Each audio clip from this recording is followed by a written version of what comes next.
Y Media Group, the fastest growing media group in North America.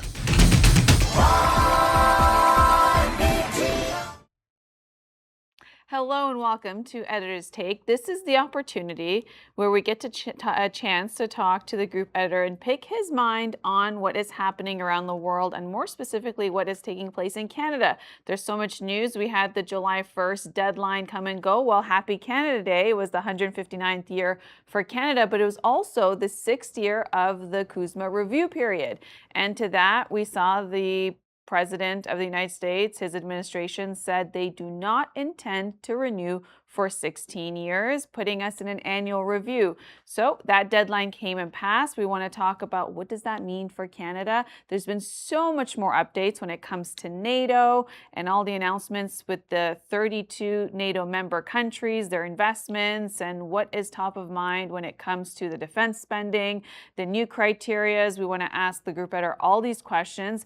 And of course, we can't forget this ongoing war, conflict, ceasefire, and now what could be the end of a ceasefire between the United States and Iran. And this conflict affects the global economy. So, of course, joining me today for the Editor's Take is the group editor of Y Media, Yudhvir Jaswal. Hello and welcome. How are you?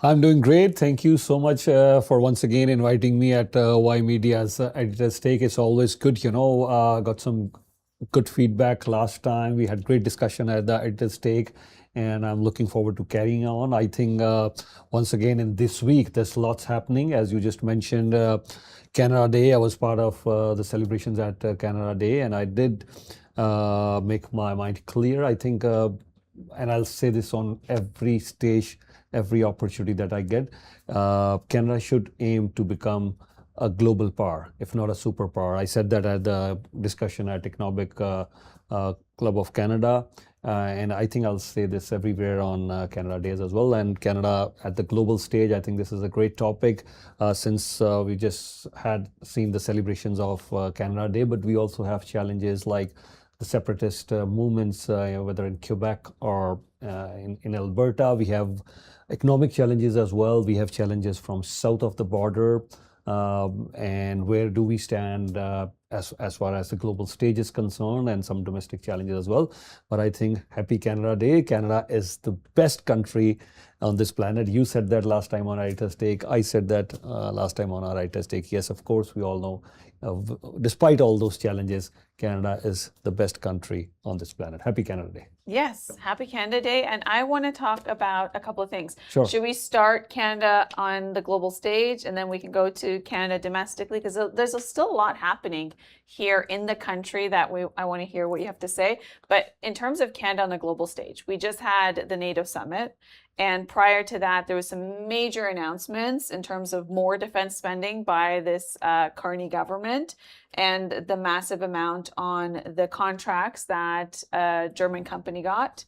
On submarines, we're talking about 12 submarines replacing the existing ones that were just breaking down all the time. The estimates on that is about 20 to 30 million for the procurement, but then it's going to run up to about 70 to potentially 100 billion when it comes to just maintenance operations over time, because 12 submarines are quite a lot. Canada's never had that many. So what is your take on that? And those were big announcements before the NATO Summit. And then there was also a South Korean company that was also bidding for that. And then the big announcement was made. So what are your thoughts on how fast Canada's moving towards this 2% of GDP? And then we have the new latest numbers that NATO's asking the NATO member countries to get to. Yeah. As I just mentioned, and your topic is very apt today, Canada at the global stage, because especially from the push that we're getting from south of the border, Canada certainly has to reevaluate what is our position at the global stage. But even before discussing that, I know a lot of ink has been spent, on so much discussion. What sort of pushback were we getting from south of our border? So if I can zoom out a little bit, and I'll refer that, I was reading an article on Wall Street Journal recently. So that's my source that I'm going to start this news today. What happened was that, our former Prime Minister, Justin Trudeau, he was being questioned from President Trump, and that yes, either Canada becomes a 51st state. And when Trudeau started discussing all these issues, our former Prime Minister with Trump, so he said, here's another idea, and this is as much as I try to read as many international papers as I can. And thank you, you told me about the Times News. We'll discuss that, the Financial Times News later on. But sometimes I do miss. But anyways, I have never read this thing before. What I read in Wall Street Journal, that Trump. This is Wall Street Journal. That's the source. It's not me here. I don't have any sources like that. But they said, Trump even suggested, why don't we then break Canada into two parts, red and blue? Or, yeah, this I read before that Trump was mentioning that, the agreement 1908, the border agreement that we have, he says he's going to rip it apart, and then, your country is going to go into chaos, so there will be so many issues. So all these things, how Trudeau dealt with all these pressures, I don't want to go too much into detail because we now want to talk about Canada at a global stage today and future. But I was just giving you the context that what lies in the background, why we were shaken up to the core, why we really had to think about what's our position. Because we always thought U.S. and I think we still all believe, I still believe U.S. as our big brother, though our former Prime Minister Justin Trudeau clearly said this, that no, it's all over, the relationship won't be same. And our current Prime Minister, not many will know the thing that I'm about to say, unless you really, really go in depth into all the international papers, the thing that I'm about to, I won't say reveal, about to discuss. When Keir Starmer, the then Prime Minister of England, when he spoke with our Prime Minister Mark Carney regarding how do we deal with, President Trump, and, we have to salvage the relationship, the Western countries' relationship, the West and US. So our Prime Minister Mark Carney was quite blunt. He said, what are you talking? There's no relationship at all. There's no relationship at all. So what are you talking? We have to work or all. These were the very words of our Prime Minister. And if we all saw the Davos speech, but one of our colleagues, he travels around with Prime Minister, and we get a lot of insider news as well, even otherwise, not just from my colleague, but we get lots of other insider news as well. So Prime Minister Mark Carney, he woke up at 4 a.m. in the morning while he was traveling from China to Switzerland for the Davos Summit. And I know for a fact, we all know for a fact, he writes all his speeches by himself. I had a front row here at one of the events where Prime Minister Mark Carney, before he was about to address, he was, just finalizing all his speech. So that Davos speech that we all saw, he wrote that at 4 a.m. in the morning, 2 hours nonstop. So now I'm revealing some sort of insider details here for you. So he made sure because he knew, he was anticipating that this is a speech. And after he delivered that speech, so it was written all over. I mean the Western powers, the European powers, they clearly, and there was in this Wall Street article that I read recently, they are mentioning that here is a man, Mark Carney, who has really led the rupture of the relationship between the West and the US. So just let it sink in. Wall Street Journal is putting up a 2-series article where they're not only discussing the rupture between the West and US, but they're also clearly saying Mark Carney.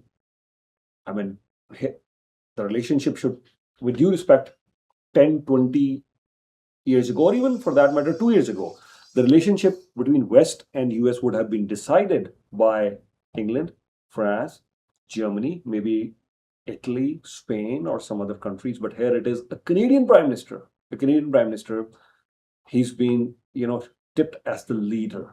Yes, he's the one who's leading the rupture. And as I just mentioned, he's clearly said it to the British Prime Minister, there's no relationship at all. So if all this is happening behind the scenes, and there's a lot to it, but then we won't be able to focus too much, because I wanted to bring in this discussion to the editor's take, and I'll keep on bringing all these, you could say, Y Media slogan, story behind the headlines on editor's take, just to give you the context that how much of a pressure, what are the challenges, how bad it is. behind the scenes. Where is this heading to? So Canada, definitely at a global stage, Canada has to find its way where we are right now. And my idea is very clear and simple. As much as I still think US is our big brother, US is the superpower. China is the only other superpower that I can mention. But I would say this, that other than China, if there is any other superpower that we can think of, I think at the global stage, if China is one superpower and then the other superpower is US, is there any other superpower? I don't think so. There could be Russia thinking that yes, and I gave you a very rough definition of a superpower. We can say any country which can defend on its own, economically very strong, a country which can defend on its own. We can't defend. The challenge with Canada right now, when we're talking of Canada at a global stage, and we're also showing visuals of NATO, I don't think so Canada is in a position to defend itself on a global stage. We're talking with the group editor of Y Media, Yudhvir Jaswal, and he is going into details about how this entire phase of Mark Carney becoming Prime Minister in Canada and leading the rupture between the US and the West. Yeah, I mean, maybe he didn't want to really lead that, but that's how he's been positioned, especially after the Davos speech, and that's what everyone is talking. And you know, when a newspaper like Wall Street Journal, which is read quite widely across the globe in US as well, when that paper positions you like that, so obviously, willingly or unwillingly, you become the poster boy of rupture relationship between the West. I'm using all these terms now because you become the poster boy of the ruptured relationship between the West and US. That's what's happening. So that's why it's very important right now to understand where do we stand at global stage. Because when we're talking NATO, you know, it was all built around US. It has been like that for almost 7 to 8 decades now. Yes, of course, the countries came in and there are other countries who kept on joining the NATO alliance, but then that's how it was structured. So where is Canada's place?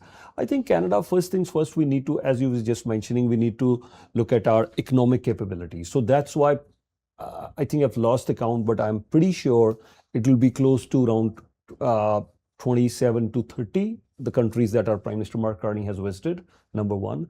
Secondly, we started relationship with those countries where, again, Canada's relationship was ruptured. For example, Saudi Arabia.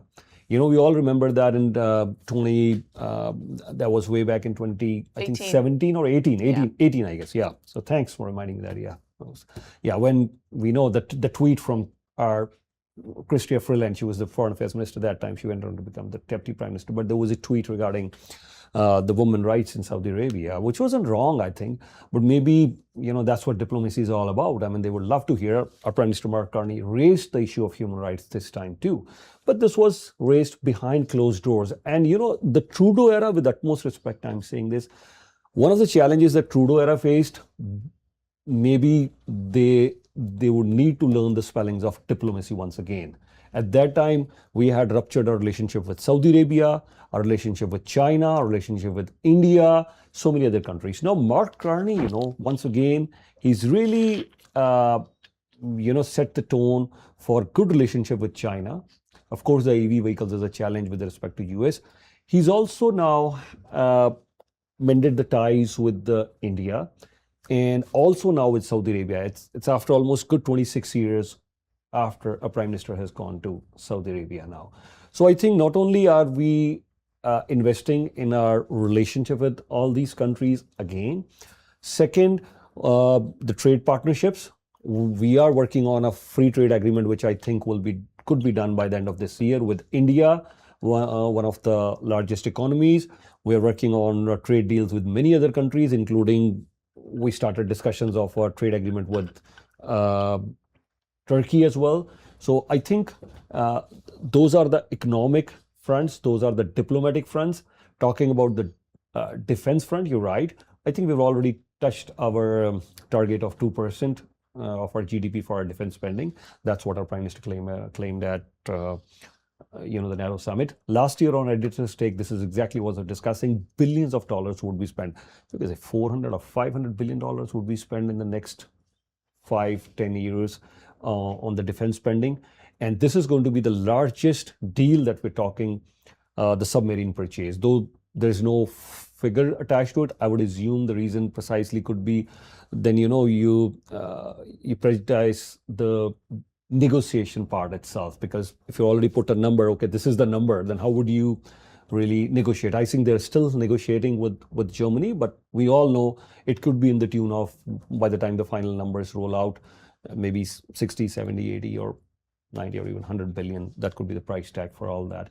And these things don't happen right away, because you place an order, any defense order works like that, whether you're purchasing F-35s or Sukhoi, or you're buying submarines. This is the procedure, and you have to get into the line, and then you place an order, you put down some money, then the production starts. So it takes years and years to get all that. So for Canada at a global stage to become an economic power, to become an IT power, to become a military power, and when I say IT, it means the tech power, actually, the tech power. These are the three criteria. The fourth, of course, being the prosperity of citizens to become a global power. That's what I am. So I think Canada is doing relatively well. I think I've said quite a lot. I want to hear your viewpoints on that, and if there are any questions or if there's anything, I'll definitely add to that. Please. Yeah, it appears that Prime Minister Mark Carney is very well aware of the time that had created his ability to become a politician. I mean, with President Trump's second term, his election, it created a vacuum for Canadian federal politics as well as provincial to just kind of get shaken, more obviously federally, because then you had Prime Minister Justin Trudeau step down. After Chrystia Freeland, his deputy prime minister, stepped down, many MPs asking him. Then you had from the South, from President Trump, calling him Governor Trudeau in 51st state. And it created an environment where it was just not possible for Trudeau to proceed into yet another election. I guess it would have been his fourth. And then the Trudeau era created the rise of Pierre Poilievre, right, the conservative leader, and his popularity 20 points ahead because people were getting tired of the Trudeau way of doing things, almost the way Prime Minister Trudeau, as well as Deputy Prime Minister Chrystia Freeland or Finance Minister Chrystia Freeland, the way they were is they would kind of like, they had the ideals, Canadian ideals, and then they would talk down to the other nations, right? Which is what you're referring to with Saudi Arabia. Valid points, you said, but the whole point of diplomacy is, you can have it behind closed door and meetings, but at the same time, the way it used to be is like, this is how you should behave. These are Canadian values, and we'd like to instill Canadian values on the other parts of the world, right? It was just the way they did things, and that's the way they also did it in Canada as well, right? And so to some point, it created this vacuum for just straight talking person like Pierre Poilievre, who will just say it as it is, says, let's cut all this talking down to people and ideals and pushing it down on them. And, whether it's the carbon tax or whether it's, the vaccinations that's mandatory or some of the other things that was really like anti-pipelines and creating this debate of like, are you going to be environmentally friendly or are you going to have an economy when it comes to oil and gas, right? And it made these divide and conquer situations. And when we're talking about like genders and how many genders there are, like the conversations were completely different like 2 years ago than they are right now. And so it appears that Prime Minister Mark Carney was very well aware of the moment of time that he is going to enter politics and why people are voting for him. I mean, this is a private citizen. Yes, he was the governor of the Bank of Canada and England in public profiles, but at the end of the day, he was never a politician, right? Those were appointments. Those were not elections he ran to become governor. So here you have someone who's a non-politician stepping in and becoming prime minister and obviously very well aware of what the country is expecting in terms of performance what the country's asking for in terms of where do we stand and where are we going to go from here. And so it appears in many ways, and whether you agree or disagree with the things he's doing, he is rising to that moment of making decisions on, yes, we will go from 1.4% of GDP that we've been kind of, NATO's been asking about for the last decade to, yes, we'll meet the 2% criteria, and then now say, we're going to hit 4% by 2030. That's like double the spend in 2.5 years. And then with his sovereign wealth fund, doesn't actually work like the other ones, but he started that. He's very actively, like you mentioned, bringing some of those relationships back online, having a reset. So it really appears like he's a worker. Like he doesn't like to just sit in the prime minister's office, and he likes to actually be out there and visit. And it appears that when he goes, whether it's for a NATO summit or the Davos, he will go do multiple trips right before and after and set those up. So he is working now. That's created this entire situation where things are also going really fast with the spending, with the investments. It's really fast. So it's nice to take this moment out to really kind of take stock of all the big decisions that have been made in a short period of time and see, is this on the right track, or is it just one of those things where it's necessary to do and then we will figure out if it's on the right track or not. But the one of the major things is that he parted away from the previous Liberal government is on a carbon tax. He scrapped that before even the general election, but now this deal with Alberta to have the carbon capture that was in place, but like lower the amount and delay the deadlines, but also tie that to pipelines, and then say we're going to do faster approval periods to be able for projects, infrastructure projects or critical projects. So those are all new things that he's doing. And so at the same time, it also begs the question of, and then he's also very Machiavellian, I would have to say. And I use that because, look, like he took 4 conservative MPs, 1 NDP MP to cross the floor. Then he now appointed another conservative MP to Senate. That hasn't been done with an MP in opposition by a prime minister from the opposite party since like 1993, like something significant.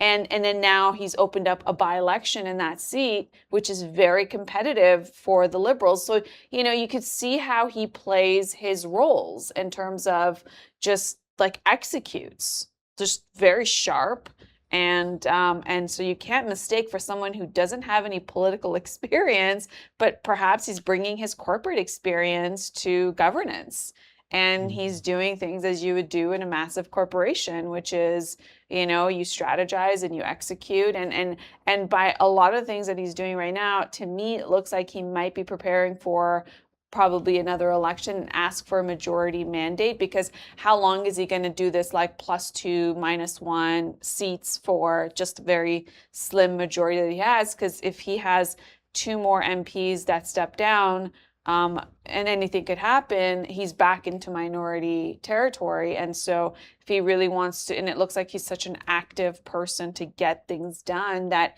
he doesn't want to suffer, going back into minority, he may ask Canadians for an election, say, give me a majority so I can do what I can. Here's what I've done in a minority government. Here's what I accomplished when I just got a slim majority, and this is what we want to do.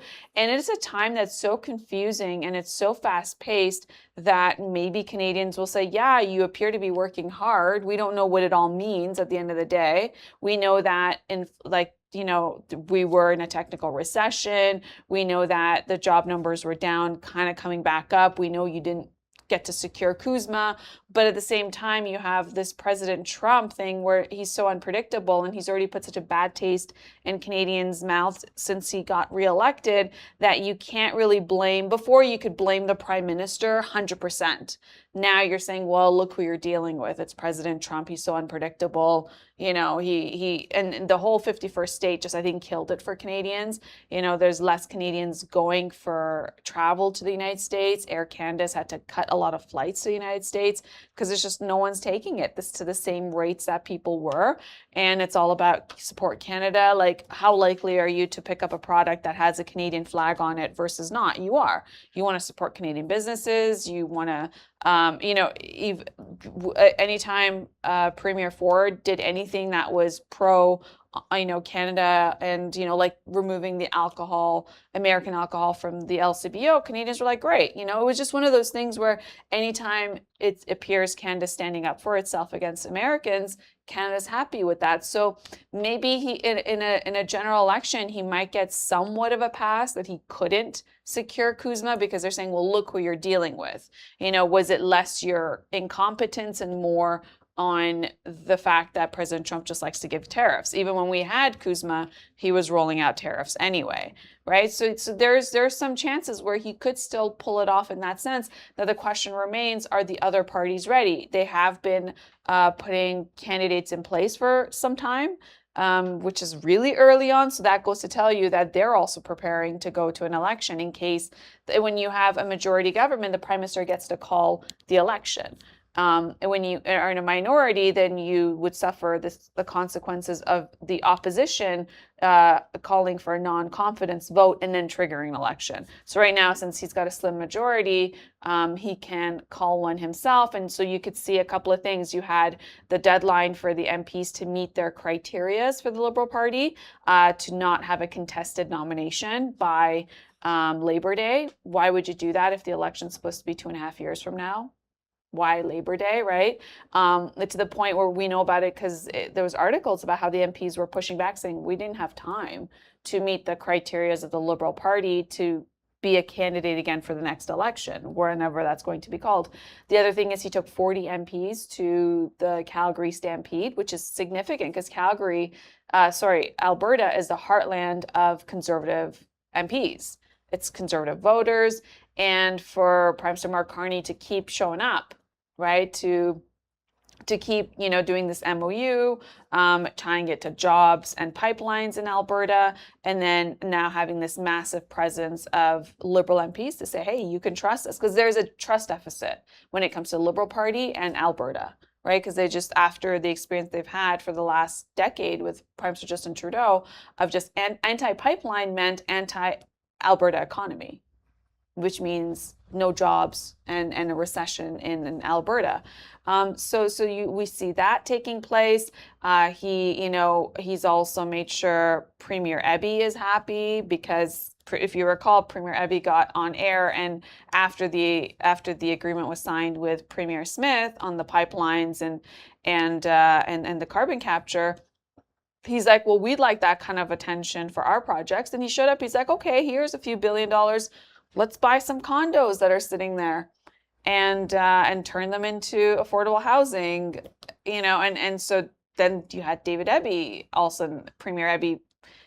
It looked like he was happier, and therefore now we're looking at the polls that now more BC residents are supporting the pipeline, because that was something that BC was always about, the environment, and now we're seeing them coming online when it comes to pipelines and the Canadian economy in the oil and gas sector. So every way you look at it, you really see how he's really positioning things and setting it up to, if he were to call it, then, the question begs, when would he call it? In October 26th is the municipal election, so you can't do it before then. And then is he going to call it right after, still in November? November is not cold. Like, you can still, you do not want to do it in the dead of winter because you don't know if people are going to show up to go to the polls. And so is it going to be in November? Those are some of the other things for him to say, give me a mandate. Here are the projects I have online. Here's what we've accomplished. And then also you have Alberta's referendum on October 19th. So this would be after the referendum, a referendum on a referendum. And we're hoping that it's going to be a no. So that would put that to bed. And then let's see and then now, with this, there's 7 by-elections coming up. There's 4 in Quebec, there's 1 in Saskatchewan, and 1 in BC, and then 1 in Toronto. So, some of those look, he wants to take those, and some of those look pretty good for the Liberals. So it's going to be, it's all a big toss-up. Now, an important thing when I said the 7 by-elections is that leader Avi Lewis of the NDP, he's deciding not to run in any of those 7 by-elections, which is a bit bizarre. We'd think that at least he would have run the one in Toronto, the Beaches, East York. That would be a good NDP seat, I would assume, but he has decided not to. But yeah, you have this lay of land of what's taking place, and also what does this mean for Pierre Poilievre, who's, if he goes into another election, how is he going to compete now with the prime minister? Yes, he can go on the prime minister on, job numbers, technical recession, the only country in the G7. There's a lot of things he could really, you didn't secure Kuzma, but then let's see, what that means when you compare to all the other agreements that are online, everything else that we see this prime minister do. So it'll be very interesting to see who's going to secure Canadian voters, because I think it's going to be a lot sooner than 2.5 years from now. Yeah. Thank you for laying out all these things at the domestic level. And, when we're discussing all this at the Y Media political sense, it's very important. And you said it right. Prime Minister Mark Carney, he definitely wants to set things right domestically so that he can really focus on the bigger picture. Yeah. Because once, I'll take this, you're right. I mean, it's a razor-thin majority for him. You have to set up your home before... your foundation. Absolutely, you're right. And then, you have to have that sort of luxury that, okay, fine, you're in the 190, 200 zone. So that way, if there are a couple of MPs suddenly deciding to retire for health reasons, for family reasons, or otherwise as well. So a couple of MPs here and there won't matter. So the Prime Minister can be, really focused on the job at hand, which is, the economy. The economy is the major thing. It'll always be the major thing. The defense policy, the foreign policy, then there are so many other factors that the Prime Minister has to focus, So I would agree with you that yes, if at all, the Prime Minister could have that luxury, that's great for Canada to function, for any Prime Minister for that matter, to function better at the global stage. But once again, as we were discussing Canada at the global stage, I'll just mention a couple of points, and then maybe whatever topic you want to pick, NATO or anything else, the U.S. Iran war, we can do that. But for Canada at a global stage, I also want to highlight this once again, that we are bringing a lot of investment. We've already had the $70 billion investment, that is committed right now. How we're going to use that, that's still a question to be discussed from Qatar. But then we're also in discussions with Saudi Arabia, because all these Middle Eastern countries, whether it's UAE says, yes, we will invest in you, the $70 billion that's being committed from UAE, then discussions Qatar, their sovereign wealth fund, then there are discussions with Saudi Arabia, and especially the trip to Saudi Arabia that was, very well received. The leader himself, Mohammed bin Salman, he organized a great reception. He welcomed our Prime Minister Mark Carney, and our Prime Minister Mark Carney, he says your vision for 2030 is great, which is very much aligned with the Canadian vision as well, to double the non-US exports. That's what they're aiming at. So all these decisions that they're taking, plus I'll also mention, we all know there's going to be an investment summit here in Canada on 14th and 15th of September. I spoke with Prime Minister. I said, what, our awards night, Y Media Awards night, is on 10th of September. I'm just kidding. So it's good for us that those dates do not coincide. We do an awards event which is quite huge, Y Media Awards on 10th of September, but then you have 14th and 15th of September, the investment summit. I think the target is close to $1 trillion. So if you get 70 billion here, 30 billion here, I think so. It's an ambitious target though. Getting $1 trillion in investment, but I think even if we get half of that, around $500 or $700 billion, in the next few years, I think that'll be great. I know there are not many shovel-ready projects sometimes, and it is challenging, because when you're attracting these sovereign wealth funds, you would want some sort of shovel-ready projects for sure. But I think Prime Minister Mark Carney, he has his own ideas, and I'm pretty sure, as you were mentioning earlier as well. I mean, the 20-odd billion that he's really committed. That's not the exact number. It's close to $20 billion that he's committing with David Eby, the Premier of British Columbia. So there's a huge investment going into the Port of Vancouver, one part of the Port of Vancouver. That's a huge investment there. So, and there is a huge investment going on the environmental side. Maybe if not the environmental side, but the investment into the port, I mean, investment into any sort of energy infrastructure. I'm sure many of these countries who have sovereign wealth fund, they would be interested in investing in that sector. And by the way, UAE is not new to any sort of investment. We have been getting, there are companies in UAE who have been acquiring Canadian companies. So the investment from Middle Eastern countries or from China, from India, there is already investment happening from China. There's already investment happening from Europe. There is already investment happening from Middle East, from India. All those big companies are already playing an important role in investing in Canada, and we want to attract more investments. So Canada does become, a player at a global stage. I'm saying a major player, or the term that I'm regularly using is that yes, Canada has to become a global power. Yeah, and what's interesting is he's going to Saudi Arabia at a time where their economy has been hurt because of what's happened with the conflict with U.S, Israel, and Iran. And when the Strait of Hormuz dropped in its passageway of vessels, it hurts the economy for Bahrain, Qatar, Kuwait, UAE, Saudi Arabia, all of those countries. So here he is, he's showing up at a time where they actually need. And so if you think about it, here's Mark Carney, the banker, right? Sitting, running massive investments on the markets. I'm talking about his previous roles. And now he's representing a country with the fourth largest oil reserves, with critical minerals and and infrastructure and an educated workforce. Why wouldn't you roll the red carpet? Because he understands what Canada actually values. The value of Canada is not. I'm not just talking about the commodities market, but I'm talking about when it comes to Canadian expertise on LNG, crude, critical minerals. Like, there is an expertise in Canada on how to manage, these industries. So it's not just, oh, we have it and we're going to just sell it wholesale and it's just going to be a commodity rent.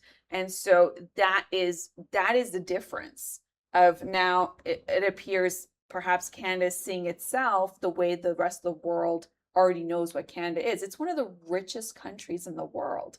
It's the second largest landmass in the world after Russia, and we're so rich beyond means and everything else. And another thing I'd like to say is, with all the investments that it appears that are going to be attracted into Canada, it's so important to maintain our Canadian values. And I say that because for the longest time, I feel like we got caught up in American culture, American music, American movies, American pop culture, and the products we use, everything else. We just got tied into, almost identifying with Americans but not being Americans, in terms of, we use all the American stores, American chains, American goods.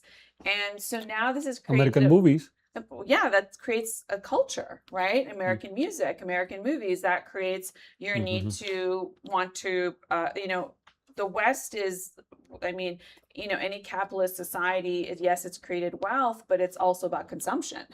At the end of the day, it's sell more, buy more, right? How do you hit your targets? You have to sell more. You have to sell every quarter, more of it, more. That's what capitalism is, right? I'm not saying that it's bad, but it's worked so far for many. That's a whole nother conversation of, the people it's left behind. But at the end of the day, it's really important to be able to maintain our Canadian identity. And what is that? Is and the whole force of like wanting to have more Canadian content and consume more Canadian products.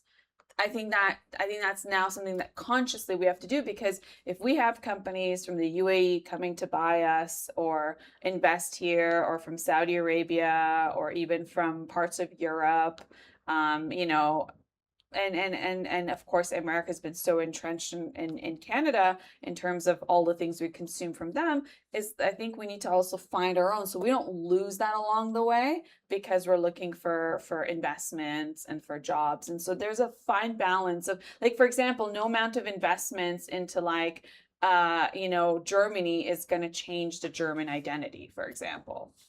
Right? No amount of you know, immigration or investment in the United Kingdom is going to change the English identity, right? So that's I think that's one thing I think we should explore a little bit more, as just a big picture, you know. Yeah. Yeah, I think you're right in many terms, and I think Canada is definitely in search of its place at the global stage. That was our topic, and I couldn't agree more on the points that you've mentioned, that yes, we should really now move, as much as we could respect US as our elder brother, but we should definitely move out of the shadows of the US as a big brother taking care of a million things for us, from defense to the tech hub to the movies to the music that you just mentioned.